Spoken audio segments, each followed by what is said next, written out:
Hello बच्चों, और कैसा चल रहा है। उम्मीद है सारे अच्छे होंगे। तो जैसा कि आपको आइडिया है कि हम लोग यहाँ एनसीईआरटी सीरीज कर रहे हैं, तो कोने कोने के क्वेश्चन के कोने कोने एक्सरसाइज से सारे यहाँ डिस्कस करेंगे, लेकिन as per demand by the students, है ना। हमने क्या किया है इसमें, जैसा उन्होंने बोला कि कुछ ऐसे टॉपिक हैं जिसके वीडियो सोल्यूशन की जरूरत ही नहीं होती है, जिसमें से टॉपिक 1 आता है। वैसे उसका भी मैं अपलोड करूंगा, लेकिन लेटर ऑन अपलोड करूंगा।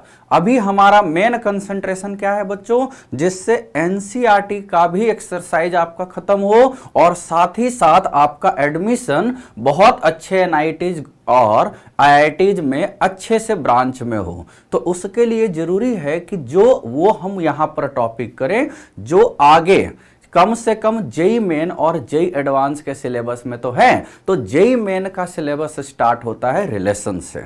सेट थ्योरम जो है इसका यूज बहुत वाइटल है, प्रोबेबिलिटी में है, पी एंड सी में है, तो उसके आसपास हम वो कर देंगे और रिकॉर्डेड लेक्चर अपलोड हो जाएगा। तो आज ये वाला लेक्चर अपलोड होगा अभी, और जस्ट आज ही कुछ टाइम के बाद इसी का एक्सरसाइज 2.2 यानी फंक्शन का होगा, और हम जल्दी ही इसके PYQs ऑफ जेई मेन और जेई एडवांस ही करेंगे। तो ये टॉपिक आपका अच्छे से कंप्लीट हो जाएगा बच्चों। तो यहां पर हम रिलेशन, तो रिलेशन क्या होता है उसके लिए जानते हो, कोई भी दो नॉन एम्प्टी सेट हो, उनके बीच हमने बहुत सारे ऑपरेशन किए थे। तो उसमें रिलेशन का जो बेसिक फंडा है उसी ऑपरेशन में से एक होता है क्रॉस, है ना, वहीं से यूज होता है बच्चों। तो अभी हम करेंगे 2.1 को डिस्कस। उससे पहले देखो इसका क्विक रिकैप टाइप का जो थ्योरी है बहुत ही आसान होता है। जैसे कोई भी दो सेट लिए, है ना, यदि आप सेट लेते हो, है ना, सेट्स, तो यहां पर दो सेट ले लिए। सपोज ए, है ना, तो ए ले लिया हमने 1 2, सपोज बी ले लिया आपने a कॉमा बी, यही ले लिया ना। तो अब आप यहां से पास्ट में, पास्ट का मतलब यदि आप ये देखो यहां से आपने A यूनियन B निकाल रखा है एक्सरसाइज में 1 में, A इंटरसेक्शन B भी निकाल रखा है, A माइनस B भी निकाल रखा है, कहीं कहीं पर कुछ बच्चों को A डेल्टा B भी पता होगा, यानी symmetric difference. All this have to be done. ये हो चुका है ना आपका, डन इन एक्सरसाइज 1। अब क्या है, अब क्या है तो दो सेट ही, इनके बीच और कुछ ऑपरेशन हो सकता है क्या। तो एक डिफाइंड किया जाता है जो कि इस पूरे टॉपिक में वही यूज है, इनके बीच कार्टेशियन प्रोडक्ट यूज किया जाता है। तो कार्टेशियन मतलब नाम दे दिया गया बच्चों, this is simple a product, ठीक है। अब सिंपल प्रोडक्ट में क्या होता है, 2 into 3 होता है 6। यहां पर सेट का कुछ भी ऑपरेशन करेंगे रिजल्टेंट तो सेट थ्योरम ही आएगा, उसके एलिमेंट्स भले बदल सकते हैं। तो यहां पर A क्रॉस B यदि ले लिया तो A क्रॉस B यानी मल्टीप्लाई कर दिया, ठीक, और ये है A B, ये हो गया आपका। अब इसको मल्टीप्लाई कर देते हैं, सेट है ना, नॉन एम्प्टी सेट होना चाहिए। तो यहां से आएगा तो सेट ही। अब देखो क्या क्या आएगा, ये 1A हो गया, देखो 1A मल्टीप्लाई में बदल जाता है ना मामला, 2 into 3, ना तो 2 बचता है ना 3 बचता है, 6 हो जाता है। ऐसे ही तो 1A 1B 2A और 2B, इसी को बोलते हैं कार्टेशियन प्रोडक्ट, है ना। हियर एलिमेंट, एलिमेंट क्या हो गया यहां पर, एलिमेंट हमेशा क्या हो गया बच्चों, element that is x comma y। ये जो x कॉमा y एलिमेंट है this belongs to set A cross B, है ना, जहां x फर्स्ट एलिमेंट जो है वो सेट A का है, सेकंड एलिमेंट जो है वो सेट B का है बच्चों। तो ये आपको ध्यान देना है कि क्या होगा, क्लियर। यानी यहां से ये आपको पता चल गया, दैट इज यहां से देखो 1 comma A is not equal to A comma 1, bracket का कमाल है। क्योंकि 1 कॉमा ए जिसका एलिमेंट है उसमें 1 जो है फर्स्ट एलिमेंट सेट ए का, सेकंड एलिमेंट सेट बी का है। यहां पर तो मामला उलट गया। ऑल्दो आपने ये वाला याद कर रखा है सेट थ्योरम से, ए कॉमा बी यदि है तो ये बी कॉमा ए हो जाएगा बच्चों। सेट थ्योरम में ऑर्डर इमैटेरियल होता है, मतलब इररेस्पेक्टिव ऑफ एनी ऑर्डर। हमें सेट थ्योरम में एलिमेंट्स देखने होते हैं यहां, यानी ये दोनों इक्वल हैं जबकि ये दोनों इक्वल नहीं हैं। यदि ये दोनों इक्वल हो गए बच्चों, है ना, यदि ये दोनों इक्वल हो गए तो हमें उसके हिसाब से सोचना है। सोचो यदि आप इसको अच्छे से देखोगे बच्चों, एज ए कॉमा बी जो है, ये सोचते हो ना, ये तो एक पॉइंट जैसा लग रहा है। Also a point, also a point in Cartesian coordinate system. Cartesian coordinate system आपने ये 9th-10th में कर रखा है बच्चों, कर रखा है ना, ठीक है। तो ये एक कार्टेशियन कोऑर्डिनेट सिस्टम में पॉइंट भी रिप्रेजेंट करता है। तो अब जैसे पॉइंट 1,2 है और 2,1 है तो कैसे इक्वल हो सकता है? 1,2 का मतलब यदि आप इसको पॉइंट वाइज रिप्रेजेंट करते हो बच्चों, ठीक है। चलो जैसे हमने मान लिया जाए कार्टेशियन ले लिया, तो 1,2 यदि लिए तो ये वाला 1, ये वाला 2, ये 1,2 है, ठीक। और 2,1 ये 2 है, ये 1 है, यानी 2,1 यहां होगा, ठीक है। ये दो अलग अलग पॉइंट है बच्चों। तो कैसे? सो 1,2 इज नेवर इक्वल टू 2,1, यहां से भी देख सकते हो। यानी अब यहां पर एक कंडीशन आपको याद रखना है इन जनरल, यानी इफ यदि x1, y1 ये वाला पॉइंट जो है this is equal to x2, y2, यदि ये दिया हुआ है, भाई ये दे ही दिया है कि मैं इक्वल हूं, इसका मतलब एक 1,2 होगा तो दूसरा भी 1,2 होगा, तभी तो एक ही पॉइंट पर यानी एक ही लोकेशन पर दोनों होंगे। इसका मतलब यहां से x1 is equal to x2 and y1 is equal to y2। ये आपको ध्यान देना है बच्चों। क्या करना है सर? ये आपको अच्छे से ध्यान दे देना है, ठीक है। तो यही पर बहुत सारे क्वेश्चन होने लगते हैं, ठीक। ये एक याद रखना है। फिर शॉर्टकट यानी शॉर्ट थ्योरी में आपको ये याद रखना है ऑल्सो, ठीक है। n a क्रॉस b जो होता है बच्चों, जैसे आपने देखा A में 2 एलिमेंट थे, B में 2 एलिमेंट थे, तो A क्रॉस B में 4 एलिमेंट हो गए। वो 2 + 2 नहीं हुआ, वो 2 × 2 हुआ, है ना, यानी Na × Nb, Na × Nb, ये एक याद रखना है ऑलवेज, यानी नंबर ऑफ एलिमेंट्स, ठीक है, नंबर ऑफ एलिमेंट्स। आपने सेट थ्योरम कर रखा है बच्चों, नंबर ऑफ सबसेट कर रखा होगा, हमने बहुत सारे में बता रखा है ना। तो number of subset of set A क्या होता है? 2 का power number of element in set A होता है ना। Similar way that is number of subset, है ना, number of subset of set A cross B क्या हो जाएगा बच्चों? ए क्रॉस बी में कितने एलिमेंट है? n of a into n of b, तो ये आ जाएगा आपका 2 to the power na into n b। ये आपको ध्यान देना है। तो यही को ध्यान में रखते हो, ये टोटल नंबर ऑफ सबसेट है। क्या है बच्चों? टोटल नंबर ऑफ सबसेट, ये आपको ध्यान देना है। तो इन्हीं को ध्यान में रखते हुए x1 y1 इसको ऑर्डर्ड पेयर भी बोलते हैं। x1 y1 को a कॉमा b को क्या बोलते हैं बच्चों? Is known as ordered pair, ordered pair, ठीक है। बस इतना ही इस कंटेंट के लिए यानी इस एक्सरसाइज के लिए आपको याद रखना है। पूरा का पूरा 2.1 10 से 15 मिनट में खत्म हो जाता है। आप आराम से इसको खुद से कर सकते हो। जैसे देखो एक्सरसाइज 2.1 का क्वेश्चन करते हैं, बहुत आसान है, लेट्स वॉच। तो यहां पर आपको क्या करना है, जैसे फर्स्ट क्वेश्चन है 2.1 में यहां क्या दिया हुआ है, एज पर थ्योरी है ना, तो यहां से so as per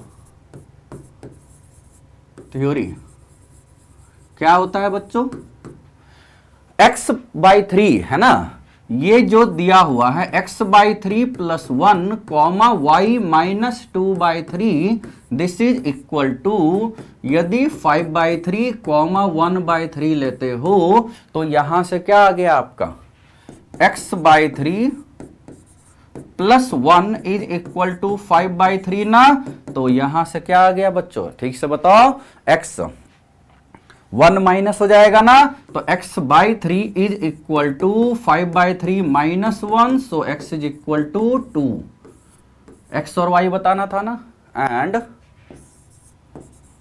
y - 2/3 that is 1/3, so y is equal to 2/3 + 1/3 that is only 3/3 that is 1। ठीक, तो y आ गया 1, तो x और y आ गया ना। सोचो कितना आसान क्वेश्चन है बच्चों, है कि नहीं, बहुत आसान है ना। तो ये आपको ध्यान देना है, और किस तरह से करते हैं ये बहुत यूज होता है बच्चों। कितने भी लेंदी कैलकुलेशन वाइज इसमें हो सकते हैं, ये पता है, डायरेक्ट जेई मेन वगैरह में इस पर क्वेश्चन आए हुए हैं। जब हम पी वाई यूज करेंगे तो वहां पर भी ये करेंगे, ठीक है, लेकिन है आसान ये। चलो दूसरा क्वेश्चन, यहां पर क्या दिया हुआ है, सेट ए हैज 3 एलिमेंट्स, तो एन ए दे रखा है, एन ए दे रखा है आपका 3, ठीक, एन बी दे रखा है बच्चों, एन बी दे रखा है, ये भी 3 दे रखा है। यहां लिखा हुआ है 3 एलिमेंट क्वेश्चन में, और बी में दिया हुआ है 3 एलिमेंट, दोनों का मतलब तो सेम है। अब यहां then find the number of elements, बस। So as we know that, ठीक है, क्या होता है, n of a cross b this is equal to na into nb, na into nb। Cartesian product से ही आगे चल के रिलेशन शुरू होता है बच्चों, ये ध्यान देना है इसमें। तो na इंटू nb, ये 3 इंटू 3 दैट इज 9, आंसर आ गया ना, बहुत आसान है। सोचो कितना आसान है, लेकिन ये आगे के लिए बहुत यूज होगा। G दिया हुआ है, H दिया हुआ है, G क्रॉस H है ना, तो G है 7 8 और H है 5 4 2 है ना, तो G cross H, G cross H ले लेते हैं, तो G क्रॉस H क्या हो जाएगा बच्चों, ठीक है भाई, G क्रॉस H, ठीक है, तो G क्रॉस H जो है ये कितना हो जाएगा, मल्टीप्लाई कर देते हैं, तो 7 8 है ना, लिख लेते हैं यहां पर, चलो 7 8 क्रॉस 5 4 2, हमें पता तो है ही कितने एलिमेंट आएंगे, पता है ना सब आपको, ठीक है, तो ये आ गया आपका 7 5 7 4 7 2, ठीक, और इसके बाद 8 5 8 4 और 8 2, ठीक, ये आ जाएगा। ये आपके कितने एलिमेंट हो गए, 6, मतलब गलत नहीं होना चाहिए, बाकी सब मामला कूल है, ठीक है। बस अब H क्रॉस G ले लेते हैं। H क्रॉस G का मतलब क्या हो जाएगा, 5 4 2 इंटू 7 8, तो ये आपका आ जाएगा कितना, 5 7, फिर 5 8, फिर 4 7 4 8, 4 7 4 8, फिर क्या बचा है बच्चों, 2 से, तो 2 7 2 8, ठीक है। तो यहां से आप देख रहे हो कि क्या कोई एलिमेंट इक्वल आया है दोनों का, क्या कोई एलिमेंट इक्वल आया है, 7 5 है, यहां 5 7 है, तो इक्वल नहीं है ना। तो इन जनरल ये याद रखते हैं बच्चों, इन जनरल ये याद रखा जाता है कि जब तक कि ए और बी इक्वल ना हो, है ना, in general A cross B is not equal to B cross A, although, है ना, नंबर ऑफ एलिमेंट्स दोनों में सेम होते हैं, although n of A cross B is equal to n of B cross A. ये ठीक है, ये आपको ध्यान देना है। क्लियर है? ठीक है सर। तो ये आपको अच्छे से ये थ्योरम भी याद रखना है, a cross b is not equal to b cross a। Clear है? चलो आगे चलते हैं। फोर्थ क्वेश्चन, इसमें भी वही चेक करना है। State whether each of the following statements are true और फॉल्स। कौन सा ट्रू है, कौन सा फॉल्स है? If the statement is false, rewrite the given statements correctly. ठीक है, यदि स्टेटमेंट फॉल्स है तो क्या होगा? सॉरी। अब यहां पर आपको क्या करना है, P दे रखा है, यदि गलत है तो सही वाला लिख लेना है। P mn है, Q nm है, तो P क्रॉस Q क्या होगा, है ना? तो ये देखो P दिया हुआ है, Q दिया हुआ है, तो ये तो गलत है, क्योंकि P में है दो एलिमेंट, है ना? P में है बच्चों दो एलिमेंट, Q में है दो एलिमेंट, तो P क्रॉस Q में चार एलिमेंट होने चाहिए थे, है ना? ये तो चार होना चाहिए, जबकि है दिया हुआ दो ही element, so this is wrong, ये है गलत। अब जब गलत है तो इसका सही क्या होगा? Correct. Correct is P cross Q। ठीक, M है N के साथ, चलो वो दिया हुआ था, M है M के साथ, ये नहीं दिया हुआ था, M N के साथ, M N के साथ, ये अब N N के साथ, N N के साथ और N M के साथ हो जाएगा। ठीक, तो ये आपको ध्यान देना है, ये आपको क्या करना है बच्चों, ध्यान देना है अच्छे से। चलो ये हो गया, ये सही वाला हो गया। ठीक, फर्स्ट हो गया। Second, A and B are non empty set, जो कि थ्योरी होता है। Then A cross B is a non empty set of ordered pairs x y such that x belongs to set A and y belongs to set B। तो ये तो true दिया हुआ है, दिस इज, तो ये तो थ्योरी है ना? This is just a theory, just a theory. ठीक, तीसरा वाला देखो, A दे रखा है 1,2, B दे रखा है 3,4, A क्रॉस B इंटरसेक्शन 5। तो देखो B इंटरसेक्शन 5 क्या होगा, पहले यहां से देख लो, B इंटरसेक्शन 5, यहीं से हम लगा देते हैं एरो। ठीक है, देखो यहां से B इंटरसेक्शन 5 क्या हो गया बच्चों, जैसे इंटरसेक्शन का मतलब सोचो इनटू, और 5 का मतलब सोचो नल सेट, यानी नल का मतलब 0, तो 2 इंटू 0 क्या होता है, 0। 9 इंटू 0 क्या होता है, 0। एनीथिंग इंटू 0 0 ही होता है, इसका मतलब इंटरसेक्शन ऑलवेज 5 होगा ये। तो यानी ये तो हो गया 5, ये हो गया 5। तो अब सिमिलरली A क्रॉस 5, क्रॉस का मतलब भी तो ऐसे ही प्रोडक्ट होता है मैथ्स में, डिजिट में, यहां पर भी वही होगा, तो A क्रॉस 5 तो 5 ही होगा, इसका मतलब ये तो सही आंसर है, यानी ये हो गया सही। सो दिस इज राइट। ठीक है, तो बड़ा आसान ये वाला कंसेप्ट दिया रहता है, और यहीं से शुरू होता है जेईई मेन बच्चों। तो हम ये बोल सकते हैं कि यदि आप आसान कंसेप्ट को लेके आगे बढ़ रहे हो तो कोई बुरी बात नहीं है, वो आगे चल के आपको सपोर्ट करेगा। हम हमेशा टफ क्वेश्चन हमसे इसीलिए नहीं होता है क्योंकि हम क्या करते हैं, बेस को देखते नहीं हैं। हम इस सीरीज को लाने का हमारा एक उद्देश्य ये है कि जब मैं कोचिंग फील्ड में था, ऑफलाइन 19 साल 17 साल 18 साल वहीं रहे हैं, ये तो अभी 1-1.5 साल से है ना, 1 साल भी पूरा नहीं हुआ है। तो यहां पर हमने ऑब्जर्व क्या किया कि जब हम क्लासरूम में एनसीईआरटी के क्वेश्चन करवाते थे तो बच्चे बोलते थे सर ये तो एनसीईआरटी है। ठीक है भाई, जेईई मेन के करवाते थे तो सर होता नहीं है। भाई एनसीईआरटी आप करना नहीं चाहते, जेईई मेन होता नहीं है, तो करोगे क्या, है कि नहीं? हमारी यही मेंटलिटी होती है कि एनसीईआरटी बोल दे, अरे सर इसके तो कहाँ एनसीईआरटी के लिए हम कोचिंग ज्वाइन करेंगे, एनसीईआरटी के लिए क्या? नहीं, ये गलत होता है बच्चों सोच। एनसीईआरटी आपके स्कूल में अच्छे से यदि आपने समझ के कर लिया तो कोचिंग में कोई भी दिक्कत नहीं आएगी, जेईई मेन अपने आप क्वेश्चन सोल्व होगा।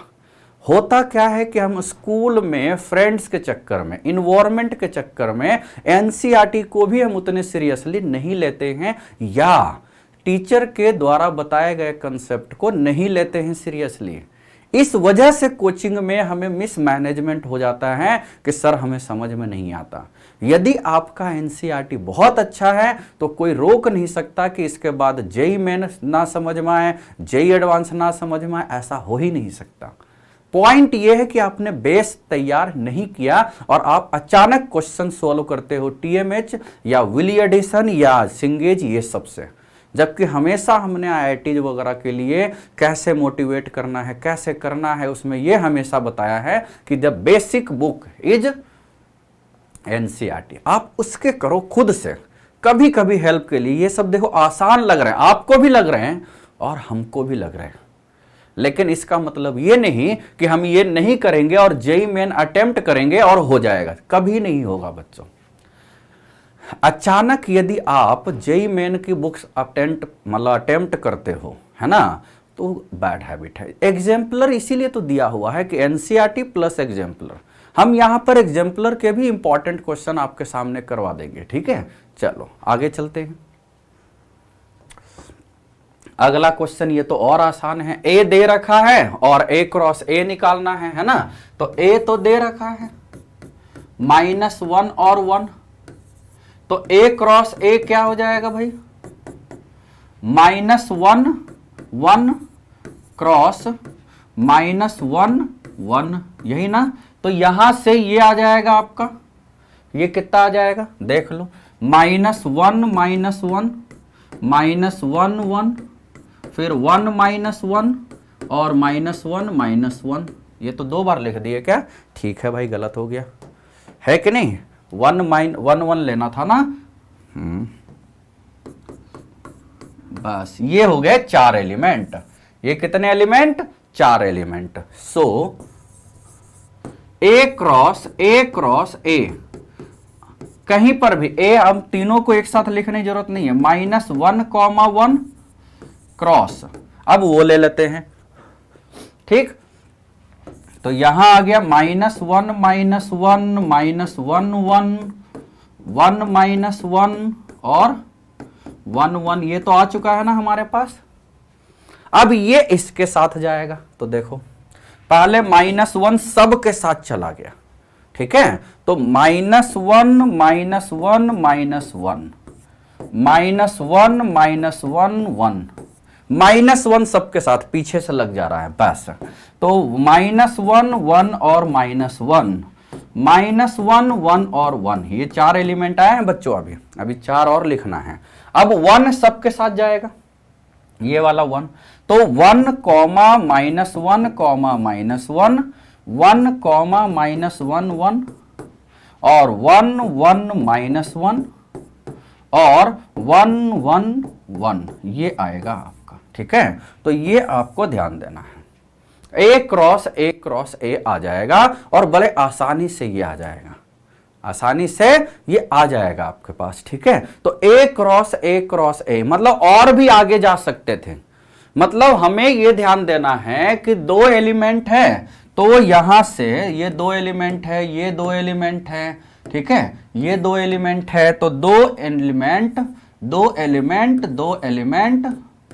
ये 8 एलिमेंट्स आने चाहिए हमारे पास, ठीक है। ए क्रॉस ए में तो 8 एलिमेंट लिख देना है, यही हमें सोच लेना था, ठीक। क्लियर है ये? चलो अब आगे चलते हैं। ए क्रॉस बी दिया हुआ है भाई, ए क्रॉस बी दिया हुआ है, तो देखो फर्स्ट एलिमेंट तो सेट ए का होता है ना, और वो तो ए क्रॉस बी यदि दिया हुआ है तो यहां से हमें क्या सोचना है, ये तो बड़ा आसान है ना, उल्टा दे रखा है, ए और बी बताना है क्या होगा, ए और बी बता देना है बच्चों क्या होगा, ठीक। तो यहां से अब आपका क्या हो गया, बहुत आसान बोल रहे हो सर, ठीक है, ये होता है सेट ए का मेंबर, है ना, सेट ए, ये होता है सेट बी का मेंबर, सिमिलर फॉर और सेट ए, सेट बी, है ना, सेट ए, ठीक, सारा ये होता है एंड सो ऑन।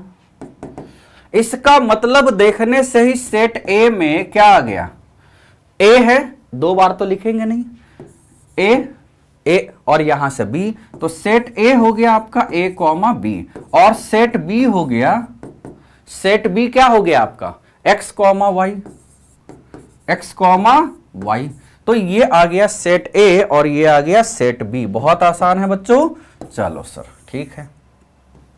मतलब ए क्रॉस बी यदि लिखा हुआ है तो फर्स्ट एलिमेंट सेट ए का, सेकंड एलिमेंट सेट बी का होता है। बस यही आपको इस पूरे कंटेंट में कार्टेशियन प्रोडक्ट में याद रखना है बस। चलो जल्दी से आगे चलते हैं। ए दे रखा है, बी दे रखा है, सी दे रखा है, डी दे रखा है, वेरीफाई करना है भाई, है ना।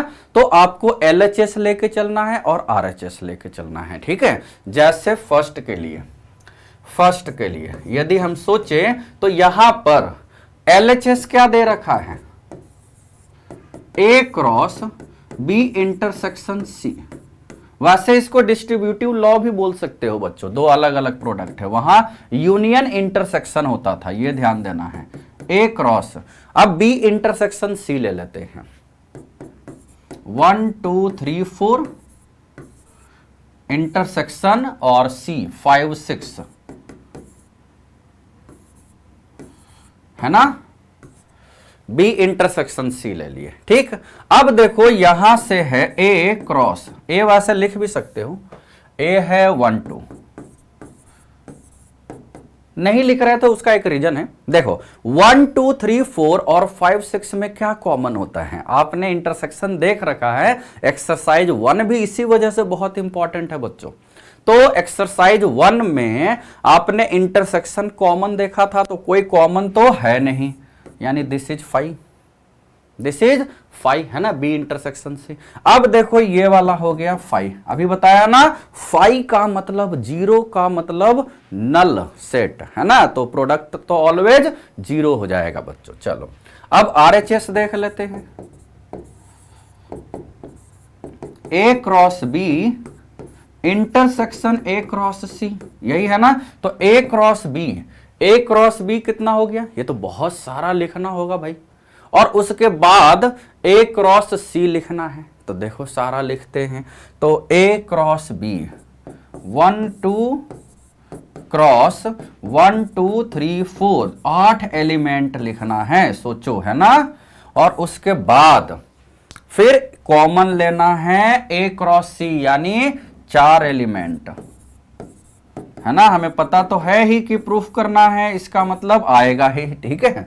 तो बस यही हमें ध्यान देना है, मल्टीप्लाई कर देते हैं बस।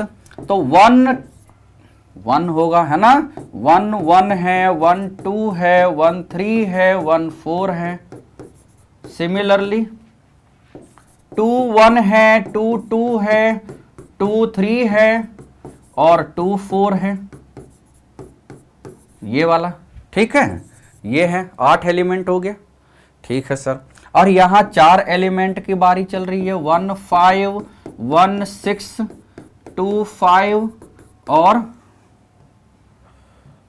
2 5 और 2 6 है ना। तो ये वाला है। इसका मतलब यदि आप देखोगे इन दोनों में क्या कॉमन है, देखो तो 1 1 है नहीं है, देखो यही देख लेते हैं 1 5, यहां 4 एलिमेंट है ना, इसलिए 1 5 यहां नहीं है, 1 6 भी नहीं है, 2 5 भी नहीं है, 2 6 भी नहीं है, so this is equal to just 5, है ना। तो ये भी 5 है और ये भी 5 है, that is LHS is equal to RHS। Proved, ये प्रूव हो गया। बहुत आसान है, मतलब डिटेल में लिख देना है। और यदि आप इस क्वेश्चन को देखते हो, यदि आप इस क्वेश्चन को देखो तो ये यहां कर लेते हैं, A क्रॉस C देख लो, A क्रॉस C और B क्रॉस D। तो देखो A क्रॉस C में 1 5 है और B क्रॉस D में भी 1 5 है, तो सबसेट तो है ही। A क्रॉस C निकाल लो, ठीक, ये आ जाएगा, और B क्रॉस D निकाल लो, ठीक। हमें ये देखना है कि A is subset of B, A is subset of B and C is subset of D, है ना। As A is subset of B and C is subset of D, है ना, सबसेट ऑफ D, ठीक। इसका मतलब cross product भी subset of होगा, that is यहां से ले सकते हैं A cross C is subset of B cross D, यही है ना। ये निकाल लो, ऐसे चेक करना है, ये फाइंड करो और ये फाइंड करो, और इन जनरल और ऐसे भी देख सकते हो आप, है ना। तो इसको अब हम कर सकते हैं ये वाला, ये, ठीक है, ये भी आप डायरेक्ट देख सकते हो। एक यदि सबसेट ऑफ B है और C सबसेट ऑफ D है, तो A cross C will be subset of B cross D। ये भी एज ए प्रॉपर्टी आप यूज कर सकते हो बच्चों। तो आसान है, चलो आसान है, ठीक है सर। अगला क्वेश्चन, A दे रखा है, B दे रखा है, right A cross B, how many subset will A cross B है, यही बताया था हमने, है ना। तो देखो A दे रखा है, तो A क्रॉस B क्या है, 1, 2 क्रॉस 3, 4। तो यहां से अब आपका क्या हो गया, 1, 3, 1, 4, 2, 3 और 2, 4, 4 एलिमेंट हो गए, बस 4 एलिमेंट है, right A cross B। How many subset, है ना। Now as n of A cross B is equal to 4, so number of subset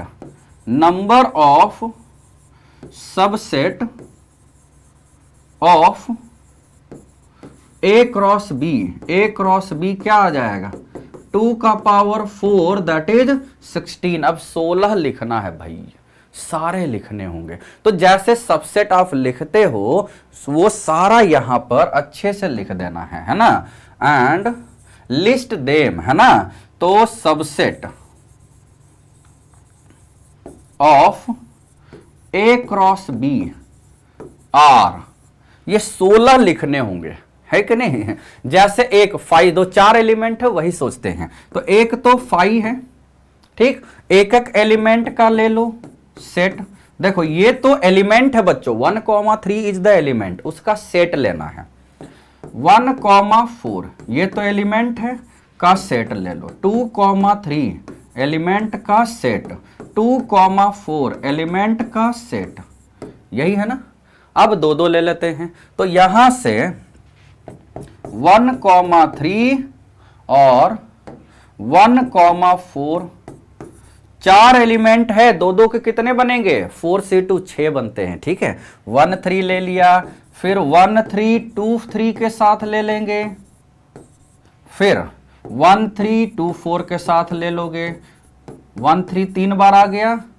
अब 1 4 2 3 के साथ, है ना, 1 4 2 3 के साथ, फिर 1 4 2 4 के साथ, ये 2 हो गया, और फिर 2 3 2 4 के साथ, 2 3 2 4 के साथ। अब 3 3 का एलिमेंट लेना है बच्चों, तो 1 2 3, फिर 1 2 3, फिर 1 2 3 और फिर 1 2, तो 4 एलिमेंट होंगे, 3 3 का एलिमेंट है ना।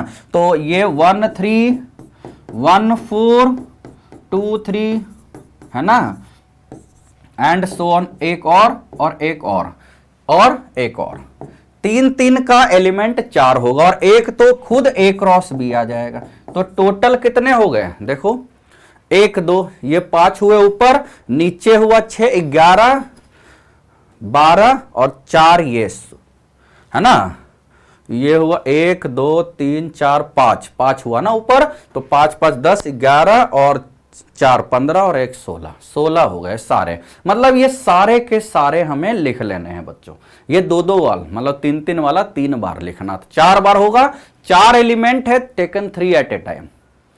तो जैसे ABCD है ना हमारे पास, ऐसे सोच सकते हो, ABCD है टेकन 3 एट ए टाइम, तो ABC होगा, ABD होगा, ACD होगा और BCD होगा। ये 4 केस होते हैं टेकन 3 एट ए टाइम, वही हमने यहां पर नहीं लिखा है, ठीक है। चलो, A दिया हुआ है, B दिया हुआ, NA दिया हुआ है, NB दिया हुआ है, A क्रॉस B है ना, B में 2 एलिमेंट है, A में 3 एलिमेंट है, A क्रॉस B के सम कुछ एलिमेंट के सम एलिमेंट्स क्या दिए हुए हैं, R X, 1 Y, 2 फिर Z, 1, यही ना। तो इसका मतलब आपको सब तो क्लियर हो गया। ये जो होता है बच्चों, ये तो सेट A का मेंबर होता है, ये वाला सेट B का होता है, ठीक। ये होता है सेट A का, ये सेट B का, सेट A का, सेट B का होता है ना सारे, दैट इज सेट A आ गया हमारे पास। A क्या हो गया, X Y Z, बहुत आसान है, X Y Z और 3 एलिमेंट दे भी रखा है, देखो Na3 है। सेट B में हमारे पास है 1, 2 बार लिखेंगे नहीं, 1, 2, क्योंकि सेट तो सेट थ्योरम ही होता है बच्चों। सेट का मतलब कोई भी एलिमेंट्स रिपीट नहीं होना चाहिए, बस ये ध्यान देना है। तो बस ये आ गया। अब कह रहा find A and B where this and, find A and B आ गया ना आंसर।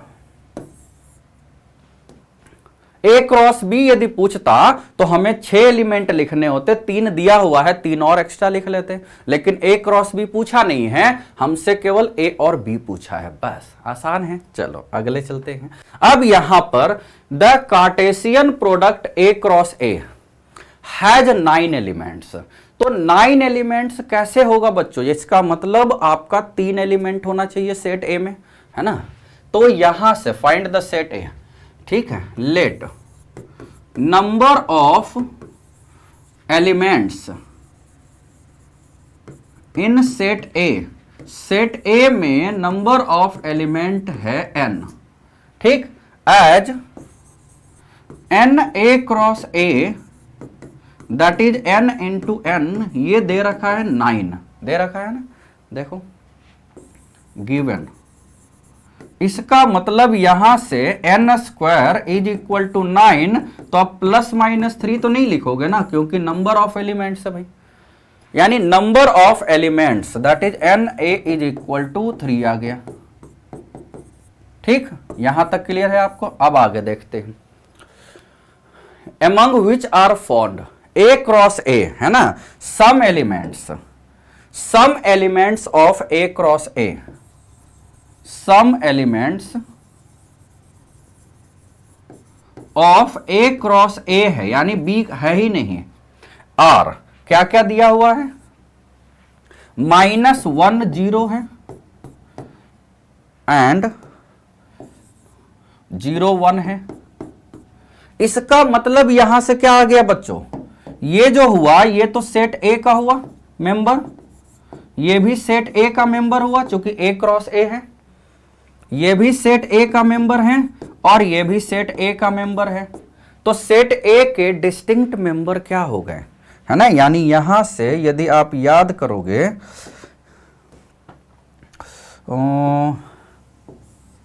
यहां से अब आपका क्या हो गया, सेट ए में -1 हो गया, 0 हो गया, 0 2 बार हुआ, लिखना तो एक ही बार है, इसका मतलब सेट ए दैट इज -1 0 और 1, 3 ही एलिमेंट तो था, है ना, देखो 3 एलिमेंट था, तो सेट ए आपका आ गया -1 0 और 1। तो ये जो Cartesian product of two non empty set के इतने सारे क्वेश्चन यदि आप देख लेते हो, यदि आप खुद से कर लेते हो आफ्टर वॉचिंग, तो इसका मतलब आपका एक बेस स्ट्रांग हो रहा है।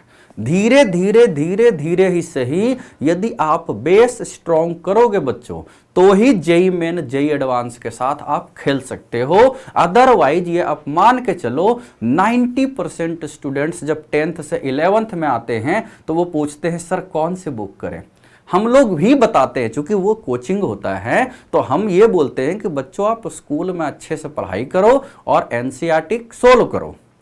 उसके बाद आपको reference book for JEE Main like TMH या विली एडिशन या और भी बहुत सारे सिंगेज अरिहंत से लेकर स्टैंडर्ड बुक्स आती हैं, लेकिन ये सारी बुक्स बच्चे तो बहुत जल्दी खरीद लेते हैं क्योंकि वो अपने रीच में होता है ना, होता है नहीं। सर आपने बोला था कि ब्लैक बुक्स ले लो, 100 क्वेश्चन सोल्व किए, 80 नहीं हुए, तो भाई आपका जेन्युइन प्रॉब्लम्स होना चाहिए था कि 20 नहीं हुए, हुआ 80 नहीं, इसका मतलब आपने अपने लेवल को मिसमैच कर लिया उस बुक से।